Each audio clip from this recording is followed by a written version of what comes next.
Números, capítulo 8, versículos de 1 a 4.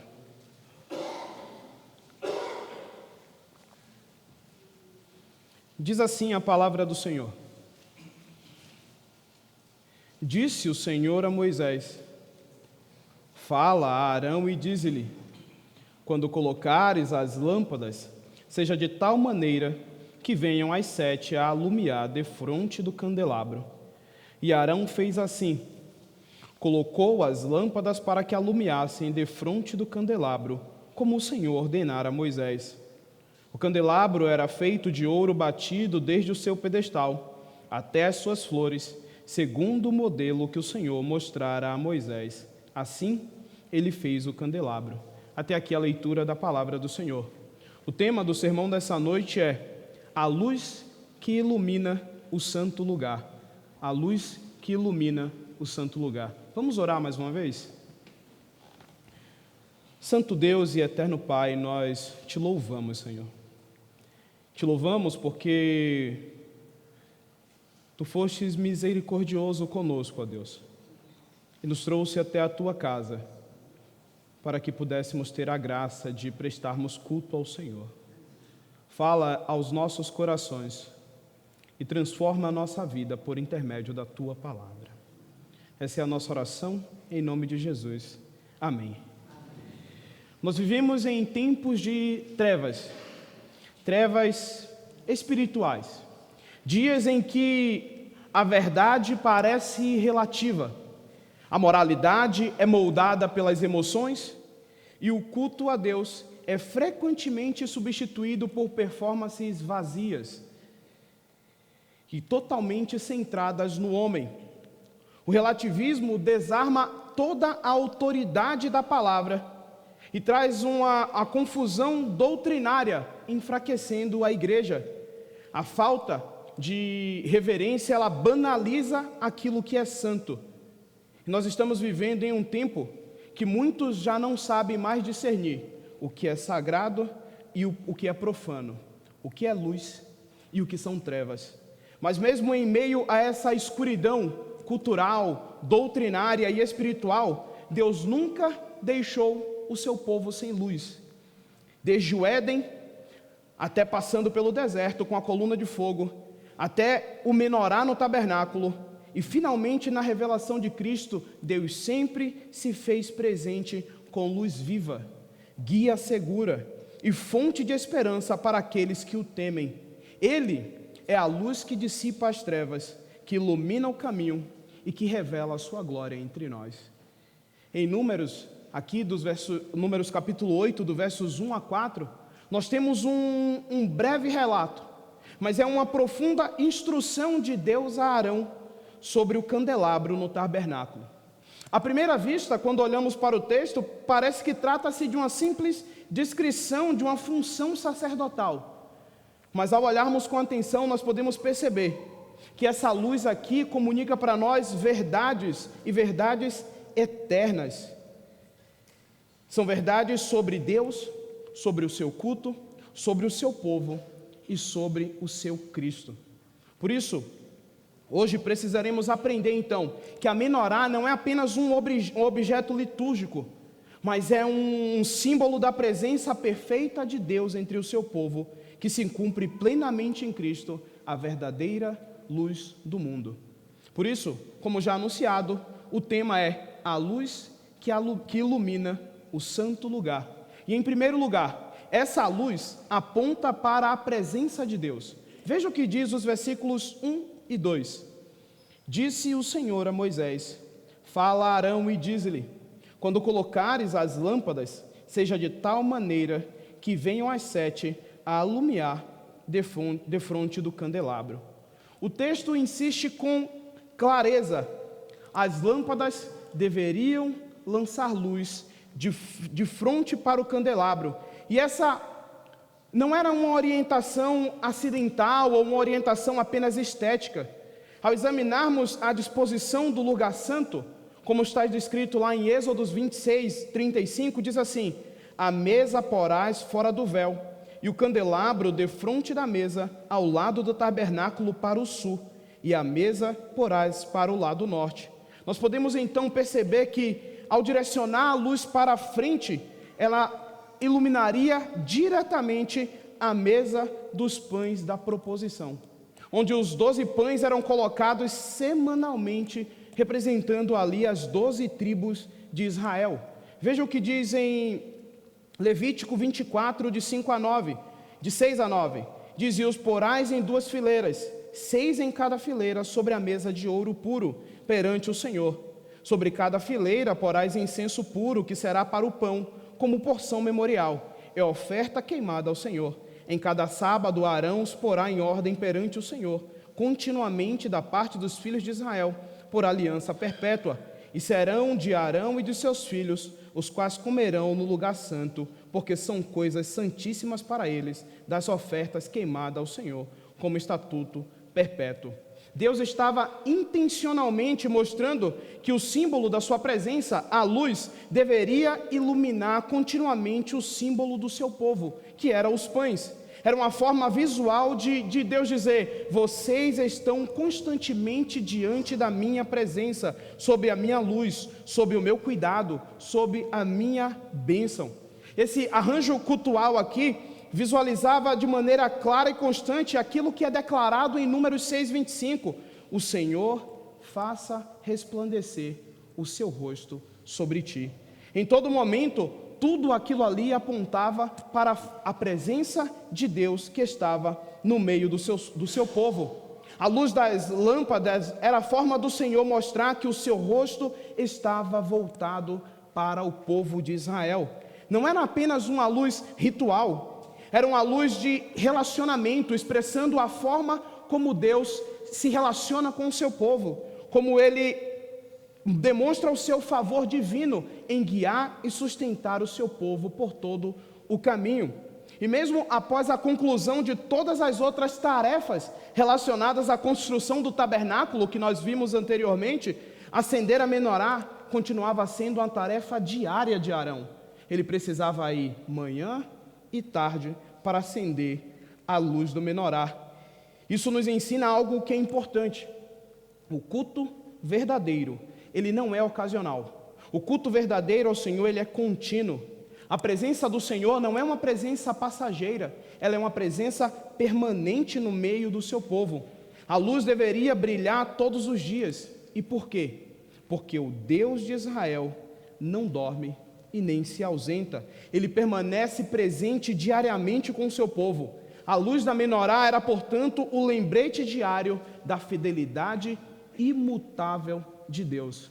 Deus mostra que naquele processo em que Arão precisava ir acender a menorá e as luzes iam iluminar toda a parte de dentro do tabernáculo, e se nós lembrarmos, o tabernáculo na parte de dentro, ele era totalmente escuro, ele era totalmente fechado com cortinas, e precisava-se ter uma luz para poder iluminar. E Deus pede para que aquela luz seja colocada, voltada para os pães da proposição, onde a luz do próprio Deus iluminaria o seu povo.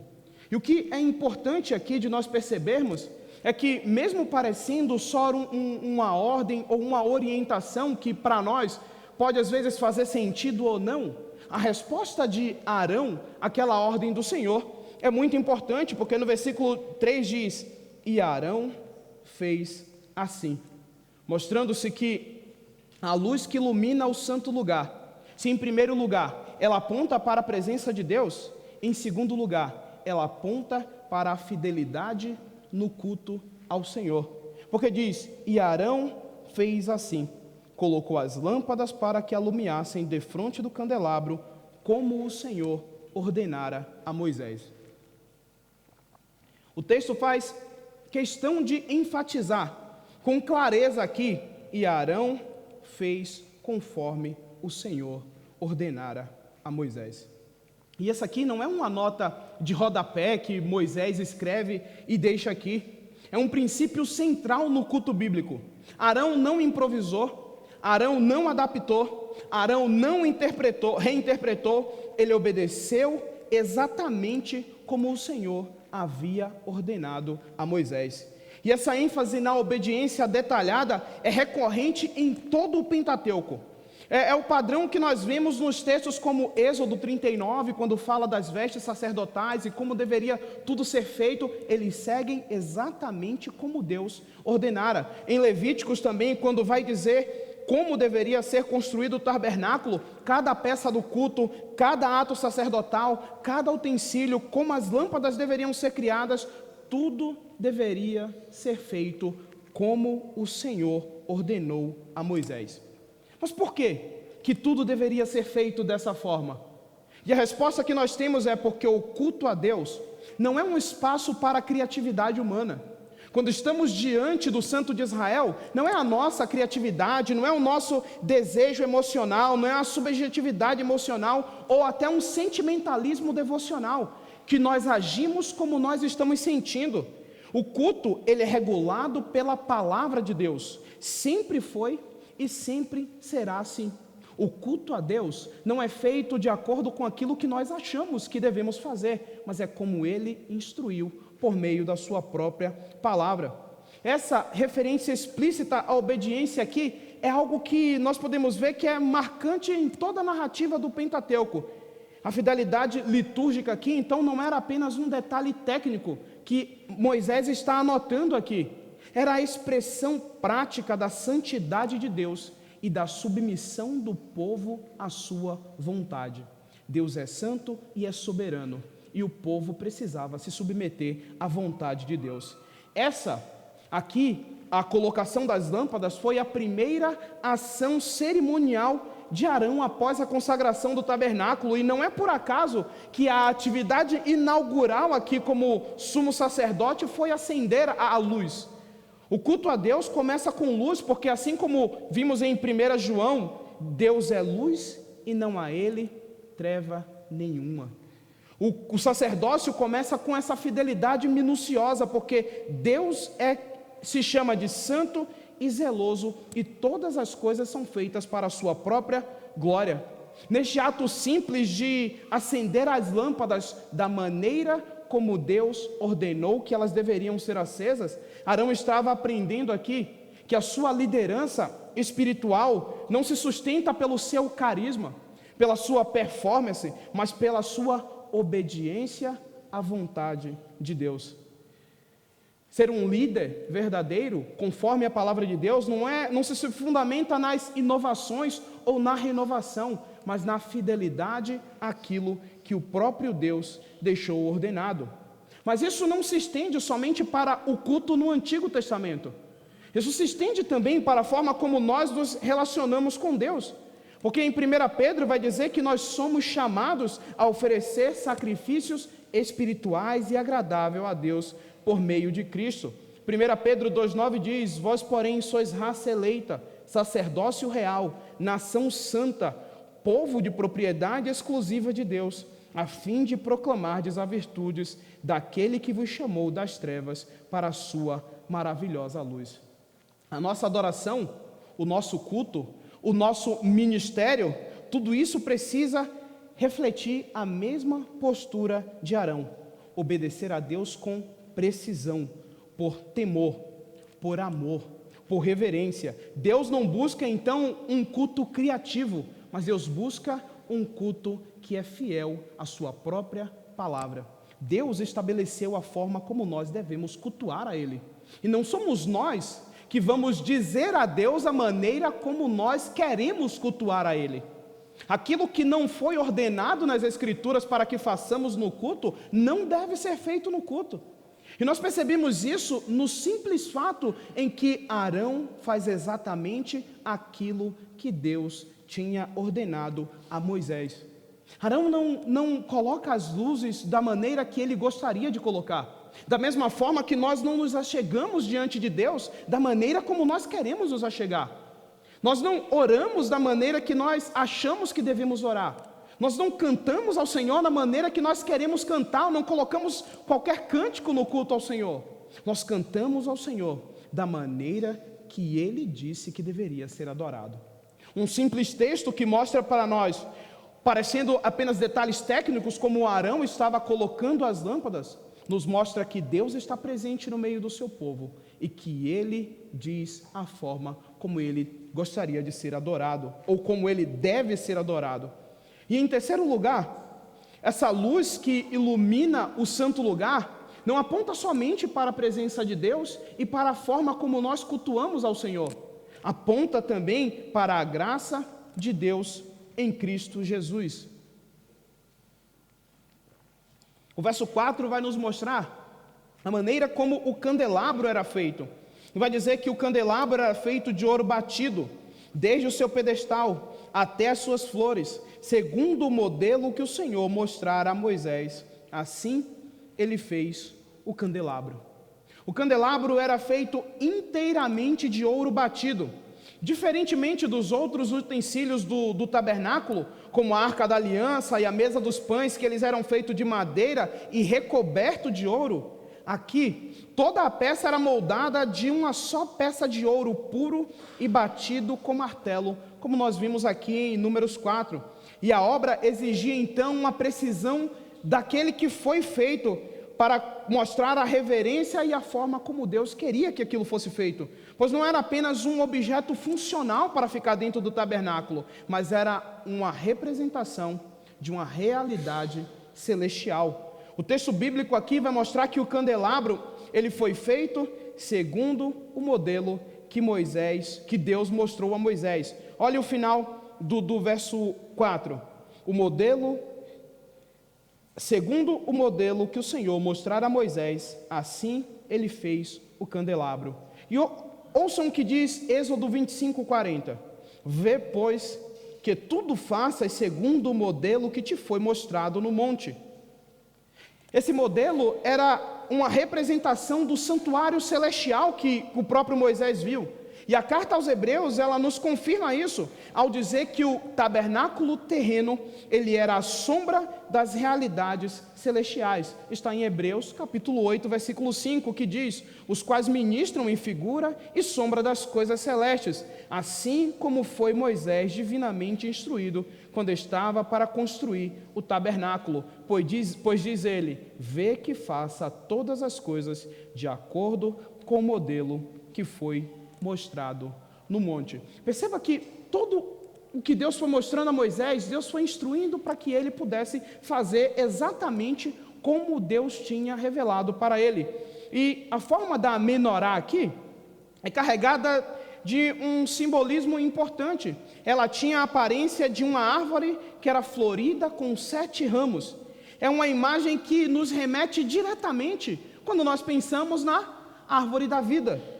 Assim como aquela árvore representava o acesso à vida eterna na presença de Deus, o candelabro também, que é colocado no lugar santo, mostra que a vida procede do próprio Deus e ilumina o seu povo. E essa conexão entre a menorá e a presença de Deus divina nos mostra algo mais interessante quando olhamos para Zacarias, capítulo 4, ali ele vê um candelabro de ouro com 7 lâmpadas, alimentadas ali por azeite que flui diretamente de 2 oliveiras. E quando Zacarias pergunta a Deus o significado dessa visão, o Senhor responde, não por força, nem por poder, mas pelo meu Espírito, diz o Senhor dos Exércitos. A menorá então não era apenas um símbolo de luz, mas era também o poder do Espírito de Deus que sustenta a sua obra e que ilumina o seu povo. E como tudo que nós conhecemos, não fala somente sobre as coisas do Antigo Testamento, mas todo aquele tabernáculo e todo o culto do Antigo Testamento apontava para o nosso Senhor Jesus Cristo. Ela pode ser vista aqui como essa árvore de luz que representa a presença perfeita de Deus, iluminando o seu santuário e por meio de Moisés iluminando o seu povo. Mas tudo isso era sombra, era real, mas era sombra daquilo que estava por vir. Todas essas coisas apontavam para algo muito maior. Todas aquelas coisas, da forma como Deus pediu para que fosse feito, apresentava para a glória do nosso Senhor Jesus Cristo. E o autor aos Hebreus escreve exatamente isso, lá no capítulo 9, versículos 11 e 12. Quando, porém, veio Cristo, como sumo sacerdote dos bens já realizados, mediante o maior e mais perfeito tabernáculo, não feitos por mãos, quer dizer, não desta criação, não por meio de sangue de bodes e de bezerros, mas pelo próprio sangue, entrou no Santo dos Santos, uma vez por todas, tendo obtido eterna redenção. Cristo, ele é o cumprimento de tudo que a menorá simbolizava. Cristo é a verdadeira luz. E é ele mesmo quem diz em João 8,12: eu sou a luz do mundo, quem me segue não andará em trevas, mas terá a luz da vida. Todas as coisas foram colocadas ali apontando para algo maior. E a luz da menorá, ela é uma luz que apresentava a presença de Deus, mas era apenas um símbolo, mas ela era limitada. Ela precisava ser acesa toda manhã e toda tarde. Dependia de azeite, dependia de manutenção, dependia de sacerdotes fiéis para que tudo continuasse funcionando. Mas Cristo, a luz que jamais se apaga, ele é a luz que, uma vez acesa na cruz e confirmada na ressurreição, brilha eternamente diante do trono de Deus. Hoje, essa luz não está presa em um objeto sagrado dentro de um tabernáculo terrestre. Ela brilha em nossos corações pela fé. Ela nos conduz em meio às trevas do mundo e nos assegura que Deus está presente, está vivo e está reinando. Todas essas coisas mostravam a glória do Cristo que viria. E nós, quando olhamos para esses textos, lembramos da glória do Cristo que já veio e um dia retornará para buscar a sua igreja. Tudo aquilo que foi organizado dentro do tabernáculo apontava para o nosso Senhor Jesus Cristo. E a luz da menorá não era diferente. Aqui Deus está mostrando por meio da sua obra e por meio daquilo que Moisés e Arão precisavam fazer, a forma como ele gostaria de ser adorado, a forma como o povo de Israel deveria adorar ao Deus Santo, a forma como nós devemos nos achegar diante da presença de Deus e lembrar que a sua presença está com o seu povo todos os dias, que a luz de Cristo, ela brilha em nosso coração. O próprio João, ao escrever o Evangelho, vai dizer que ele era a luz do mundo. Cristo é a luz do mundo, e o próprio Cristo vai dizer: eu sou a luz do mundo, quem me segue não andará em trevas, mas terá a luz da vida. Ao olharmos, irmãos, para estes textos que muitas vezes batemos os nossos olhos e dizemos: nossa, que texto difícil, como eu aplico isso à nossa vida? Só que toda a Escritura, ela vai apontar para este Cristo que continua cuidando do seu povo e preparando o seu povo para o dia em que Ele mesmo apresentará o seu povo santo e imaculado mediante a sua própria presença. Concluindo, o que aprendemos então com essa antiga menorá de ouro? Aprendemos antes de tudo que Deus está presente no meio do seu povo e que Ele deseja que o seu povo viva continuamente sob a luz da sua face. Essa é a vontade de Deus, Ele está no meio do seu povo e quer que o seu povo viva continuamente diante da sua face. A menorá, com as suas 7 lâmpadas brilhando dia e noite, não era somente um enfeite decorativo como vimos, mas era um lembrete visível de que o Senhor habita com o seu povo. Ele guia e Ele sustenta e ilumina cada passo daqueles que o pertencem. Nós aprendemos também que o culto verdadeiro ao Senhor não é uma invenção humana, mas é uma resposta fiel à revelação divina, aquilo que o próprio Deus deixou revelado para nós. Números 8 faz questão de declarar que Arão fez tudo conforme o Senhor ordenara a Moisés. Essa obediência detalhada não é uma formalidade ritual, mas é uma expressão de temor diante de Deus. É um temor santo diante de um Deus que é soberano. que não é moldado por nossos gostos, por nossas emoções, por nossa criatividade. O culto que agrada a Deus é aquele culto que reflete a sua própria vontade, é o culto que reflete a sua palavra, é o culto que reflete o seu caráter.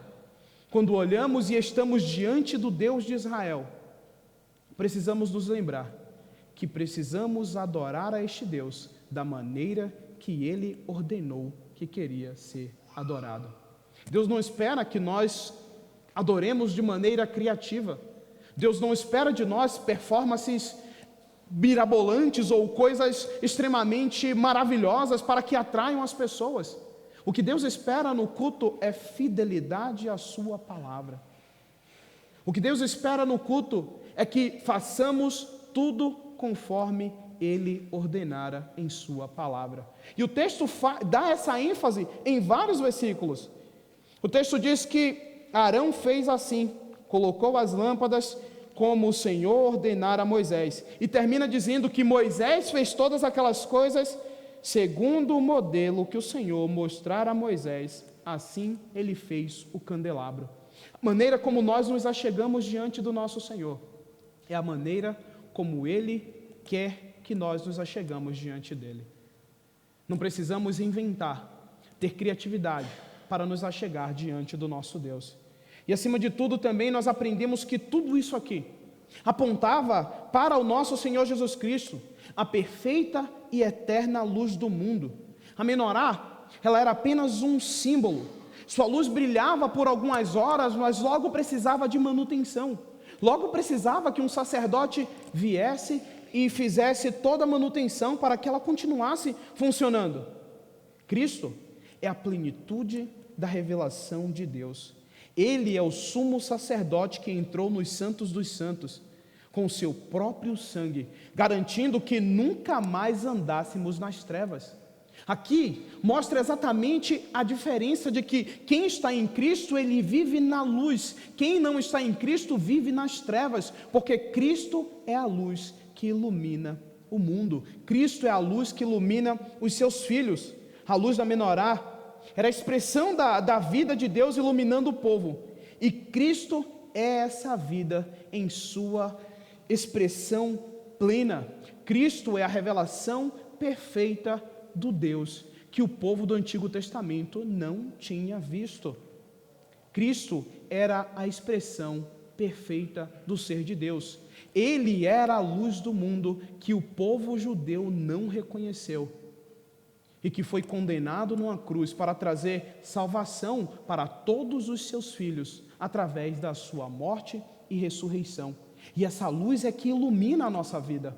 É por meio da luz de Cristo que nós podemos ter esse acesso. O escritor aos Hebreus, no capítulo 4, ele escreve algo que se nós pararmos para prestar atenção sobre a obra de Cristo, vai nos trazer uma luz totalmente importante sobre como nós olhamos. Diz que, Hebreus 4, 14 a 16 diz: tendo, pois, a Jesus, o Filho de Deus, como o grande sumo sacerdote que penetrou os céus, conservemos firmes a nossa confissão, porque não temos sumo sacerdote que não possa compadecer-se das nossas fraquezas. Antes, foi ele tentado em todas as coisas à nossa semelhança, mas sem pecado. Acheguemo-nos, portanto, confiadamente junto ao trono da graça, a fim de recebermos misericórdia e acharmos graça para socorro em ocasião oportuna. Arão era o sumo sacerdote que representava o povo levita. Cristo é o sumo sacerdote perfeito que representa toda a igreja. Ele adentrou os céus, Ele está à destra do Pai, Ele compadece-nos das nossas fraquezas, porque Ele foi tentado em todas as coisas à semelhança de nós, mas não cometeu pecado. E o autor aos Hebreus vai dizer: portanto, acheguemo-nos com confiança diante do trono da graça, a fim de recebermos misericórdia e acharmos graça para socorro em ocasião oportuna. Quando temos Cristo, o grande sumo sacerdote, aquele que foi maior do que Arão, aquele que foi maior do que Moisés, aquele que é maior do que todos os anjos, Ele é o sumo sacerdote que ilumina o seu povo e que continua guiando o seu povo para Ele mesmo apresentá-los santos e imaculados mediante a sua própria glória. A menorá nos lembra então que em Cristo nós temos essa luz, nós temos vida e nós temos a presença constante de Deus. Nós não caminhamos por intuição, por instinto ou na escuridão, nós caminhamos pela luz do nosso Senhor Jesus Cristo.